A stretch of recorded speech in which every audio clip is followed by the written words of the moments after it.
Hey everyone, my name is Stephen Jones. I run track and field at the University of Colorado. I originally got my undergrad at Mississippi State University, where I competed for 4 years, and I'm blessed enough that I have a 5th year here as a grad transfer, and I'm originally from Ohio. I got into running kind of the same way that a lot of kids get into running. I started as a soccer player and discovered that I immediately had an endurance / knack for running a little more than some other people that I was competing against. And so when my high school cross country coach noticed this, he grabbed me as a middle schooler and encouraged me to try out for cross country. And originally I didn't even know what cross country was. I never ran cross country until high school, actually. Once I realized my talent in middle school, the coach that encouraged me to try cross country allowed me to train with the high school guys as a younger kid. And so those older guys, they know who they are a huge reason that I decided to continue the sport and really put my all into it. And so as they graduated out and they taught me how to become a better person as well as a better runner, I kind of progressed my way through high school and was fortunate enough to have a pretty successful high school career. I want to say my PRs in high school, 5K, I was 15:07, 2 mile, I was 9:01, mile, I was 4:16, and 800, I was 1:53. So I've always been a little bit of a Swiss Army knife as far as the range department goes and stuff like that. Whenever my older teammates graduated, one of them was fortunate enough that he received a scholarship and went to Mississippi State, actually. And so whenever I started getting recruited, naturally the door was opened my way a little bit for Mississippi State to come in. And whenever I visited, I immediately kind of felt at home because not only was he there, but also 3 other individuals from Ohio that I raced against in high school and knew fairly well all ended up going there as well. And so whenever I took my visit and whenever I thought of Mississippi State, I immediately thought of home. And so that made my decision fairly simple whenever it came time to make the hard ones. I spent 4 years at Mississippi State, absolutely loved the people and loved all of my coaches. I can't express how much they've done for me to get me to this part of my life, both as an athlete and as a person. Fortunately, I made a lot of memories with these guys. I got a lot of different pictures with these guys, and in these pictures, not solely just these people, but every single person that I met along the way had something to do with these pictures, I would say. Entering college competition, I immediately kind of assumed that it was going to be just like high school. I would just sort of coast my way off of talent and stuff like that and do really well as I had previously. And I found out in my first 2 years in the NCAA that just wasn't the case. The summer between my sophomore and junior year of college, I finally was sick of kind of being mediocre, and I took myself really seriously and decided to really invest in myself as an athlete. So I came here with really high expectations, put in the work, put in the miles every day, and I returned to Starkville that fall really ready to go, really amped up about the season and excited to make an impact that I hadn't made before. As stories go, unfortunately, within the first 2-ish weeks of returning to campus, I was doing a long run one day, finished the long run, was in really good shape, was excited about how well it went, and later that evening, I was just walking around, I think I was getting groceries or something like that, and I felt something in my knee just pop immediately. And it was one of those pains where it wasn't just a distance running pain where you're like, okay, this is just, I'm sore, I'm tight from this run was really hard or something like that. It was one of those moments where I just knew that something was really wrong. We did an MRI on my knee, and lo and behold, I had frayed my IT band at my right kneecap, and it was severely inflamed and damaged. I had never had a major injury like that before, a season-ending injury like that before, and I'd never had an injury that made me question, what do I do now? So I had surgery on my right knee in November of that year, 2018. I had to relearn how to walk, which was a very strenuous and quite honestly frustrating process to go from, oh, nothing's wrong with me ever, to rock bottom, essentially. And I went home for Christmas that year, for Christmas break back in Ohio, kind of wondering, am I ever going to be at the same level? Am I ever going to compete the way I want to again? Like, did I just waste this entire summer investing in myself in Boulder? And was really kind of looking for direction.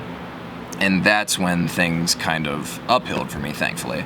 The running community is a super small, connected community, as I've found out over the years. And the perfect example of that is whenever I went home for Christmas break that year, it just so happened that the previous SEC steeplechase champion had just moved to Troy, Ohio, where I'm from originally, go Trojans, to start a job at a company there. And he hit me up on Instagram and had seen that I was from Ohio and from the Troy area and wanted to connect and wanted to run while I was home for Christmas. We met a few times to run while I was at home for Christmas, and at that point I had no inclination to try steeplechase whatsoever. I tried it a little bit my freshman year with my first college coach, Coach Houston Franks, and was terrible at hurdles, was terrible at, I was very inflexible, and he very respectfully was just like, you're not gonna do this. And I didn't take that any kind of way, and just never thought about it again. Never thought I was ever gonna jump a hurdle or anything like that.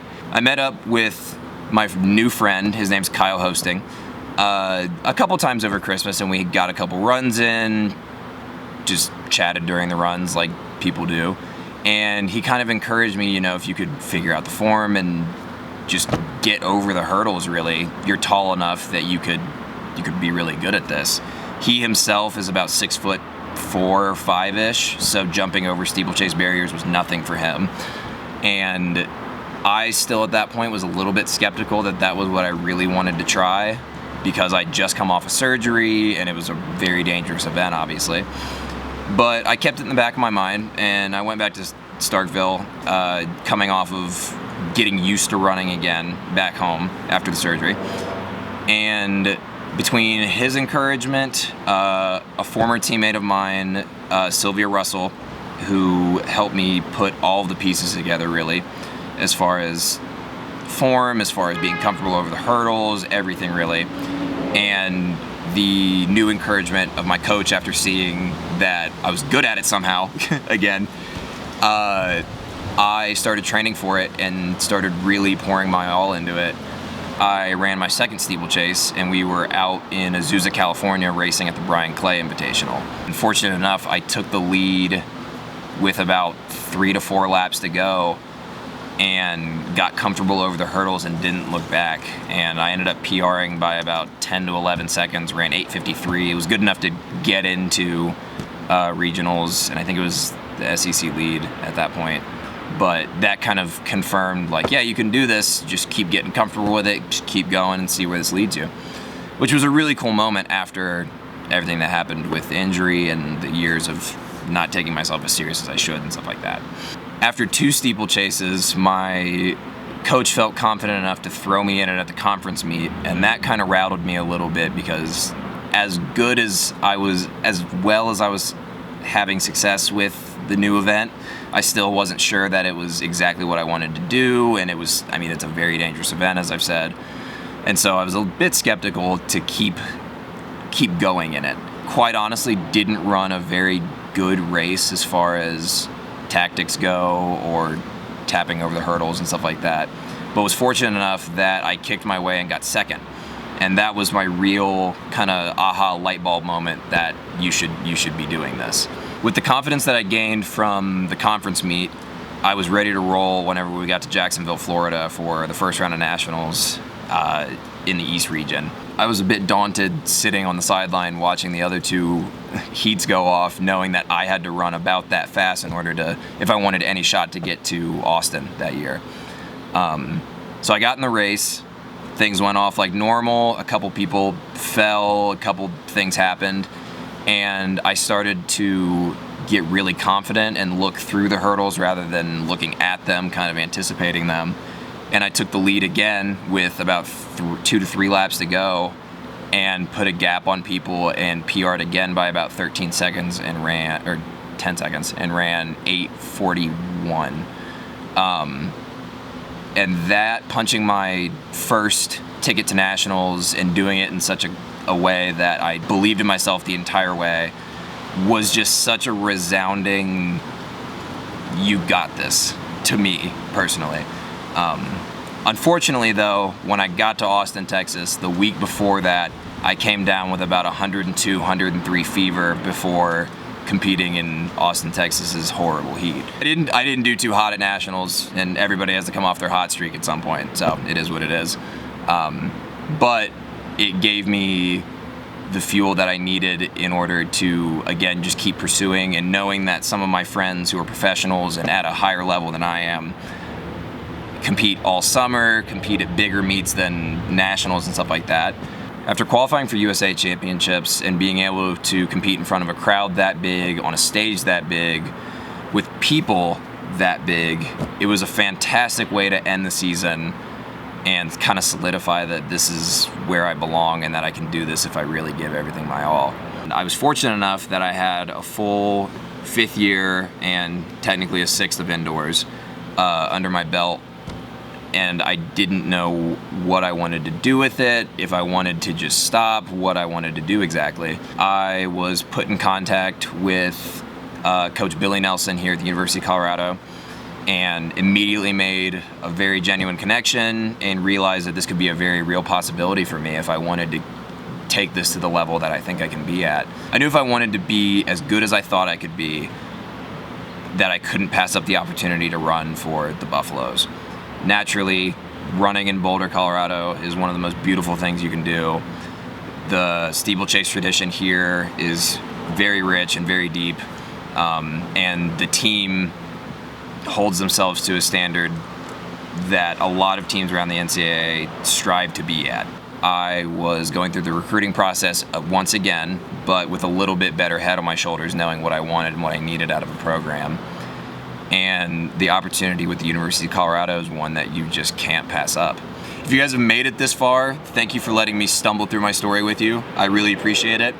If you guys want to hit me up or anything like that, I love people. I'm a huge people person. Feel free to ask me anything about running, myself, how I can help you, anything of the sort. I'm all ears. Quick shout out to my family. Love y'all incredibly.